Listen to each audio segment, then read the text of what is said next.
सतर्कता इसलिए भी जरूरी है क्योंकि जो बड़ी खबर हम आपको बताने वाले हैं वो आपको हो सकता है कि चौंका दे, क्योंकि राजस्थान में कोरोना की मौत रूपी भयावह तस्वीर सामने आई है। बीते 24 घंटे में 5 कोरोना मरीजों ने दम तोड़ दिया है। चित्तौड़गढ़, उदयपुर में 2-2, जयपुर में 1 मरीज की मौत हो गई है।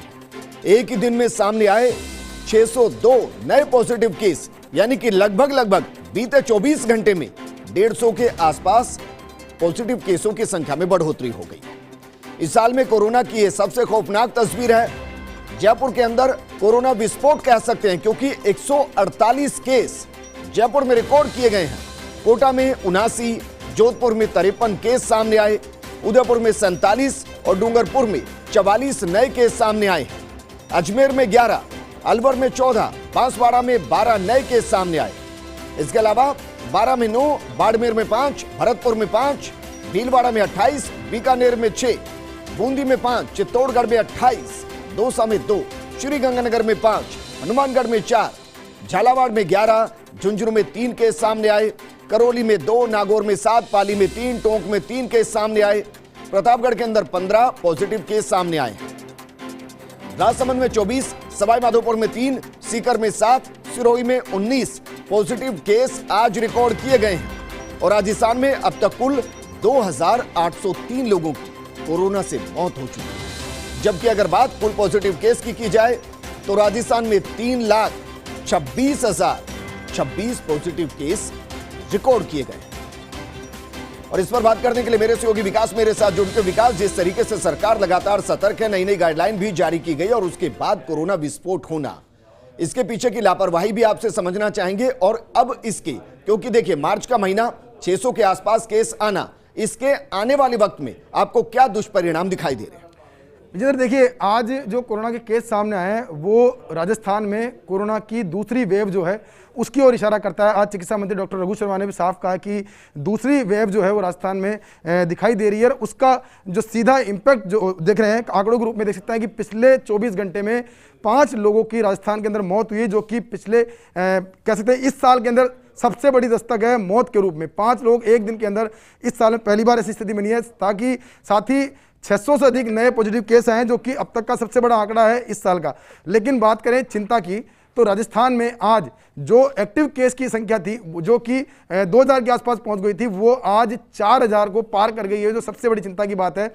और इसके जो दुष्परिणाम है, जो ये आंकड़े बढ़ रहे हैं, इसके जो दुष्परिणाम है वो हमने कल सरकार के जो बड़े फैसले लिए गए तो उसमें देख सकते हैं कि किस तरह से नाइट कर्फ्यू जो है 8 जिलों में लगाया गया था और 8 शहरों में लगाया गया था। और 8 शहरों के अंदर जो व्यापार जो है वो प्रभावित होता अगर उसका समय सीमा थोड़ी सी और कम की जाती। लेकिन सरकार ने आज एक बहुत बड़ा बयान, चिकित्सा मंत्री का एक बहुत बड़ा बयान आया था कि सरकार के लिए जीवन भी जरूरी है और जीविकोपार्जन भी जरूरी है। इन दोनों को साथ लेकर के सरकार को चलना होगा। इसी के तहत कल एक सख्ती दिखाई गई थी, लेकिन साथ में और कई बड़े फैसले लिए गए हैं, जिसमें कि आरटीपीसीआर टेस्ट की अनिवार्यता जो है राजस्थान में लागू कर दी गई है। चाहे वो किसी भी शहर से राजस्थान में आएंगे तो उनको आरटीपीसीआर टेस्ट जो है वो कराना जरूर होगा। लेकिन जो ये भयावह तस्वीर एक बार फिर सामने आ रही है, ये कहीं ना कहीं राजस्थान के अंदर जो लोगों की लापरवाही जो है उसको प्रदर्शित कर रही है। जिस तरह से लोगों ने सोशल डिस्टेंसिंग की पालना करना बंद कर दिया, साथ ही कह सकते हैं मास्किंग जो है वो, क्योंकि हमने कई रियलिटी चेक किया, उसमें साफ नजर आया कि लोग अवेयर जो है नहीं है, बिल्कुल बेखौफ हो गए हैं, बाजार के अंदर बिना मास्क के घूम रहे हैं। उसी का नतीजा है कि स्प्रेड जो है लगातार बढ़ता जा रहा है। और हम करें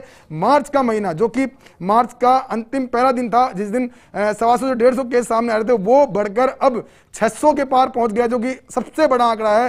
साथ में अब मौत रूपी तस्वीर भी सामने आ रही है, जो कि पिछले 24 घंटे के अंदर 5 लोगों की मौत हुई है, जो कि सबके लिए चिंता की बात है। जी बिल्कुल। विकास, इस दौरान क्या एज फैक्टर को लेकर कोई रिपोर्ट अभी तक आई कि अगर बीते कुछ दिनों के अंदर जिस तरीके से कोरोना के केसेस बढ़ रहे हैं, एक पर्टिकुलर एज इसके दायरे में आ रही हो? ये सवाल मैं इसलिए कर रहा हूं क्योंकि लगातार फर्स्ट इंडिया रियलिटी चेक कर रहा है और सबसे चौंकाने वाली तस्वीर यह है कि जो युवा हैं, जो यंगस्टर हैं, जिनको पता है कि कोरोना वापस आ रहा है, सेकंड वेव आ रही है, वो ही मास्क का इस्तेमाल नहीं कर रहे हैं।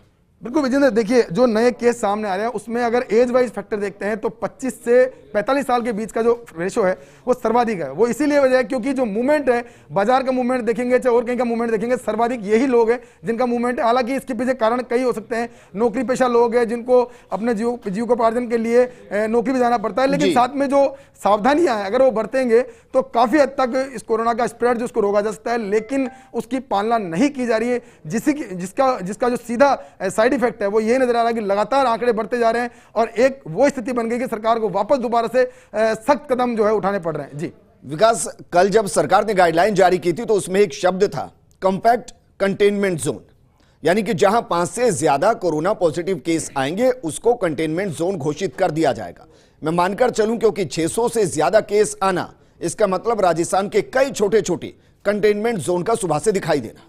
बिल्कुल, देखिए आप इन आंकड़ों को अगर देखेंगे तो साथ में दो चीजें, एक 5-5 लोग अगर कहीं मिलते हैं तो उसमें कंटेनमेंट जोन बनाया जाएगा, लेकिन साथ में कई ऐसी भी चीजें जहां पे एक साथ ही केस सामने आ रहा है। आज बात करें जयपुर के अंदर जो बाहर से लोग आ रहे हैं उनमें एक साथ 28 लोग पॉजिटिव आए थे।